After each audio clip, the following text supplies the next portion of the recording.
жашылдарақ жел менен шыбырашкан, өрттөнүп күлү көккө сапырылды. Жол жүргөн маршруттук автобустар консерва банкасындай кабырылды. Асмандын түркүгөндөй трубалар салынып үйлөргө арта сулап жатты.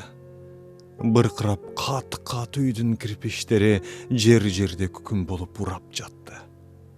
Тыптыйбыл айлананын чаңы уйлгуп болгондой жер планета үстүм асты, мындагы шумдуктардан көңүл айнып, жер куту келбес жакка уча качты. Бул ырас көзүм менен көргөн сүрөт. Шыркырап таштар эрип, суулар күйдү. Сурасам, мен бирөөдөн түшүнө албай, бир айбан от тутантып өрттөбөйдү. Көргөнүм өңүм эмес, түшүм экен. Ойгонсом, күйбөй өтпөй, аман эсен, жерине бешигине бөлүп алып, терметип баарыбызды турган экен.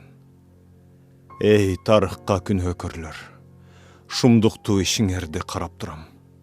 Тарткыла атом өртү тутанбасын, адамзаттын атынан талап кылам.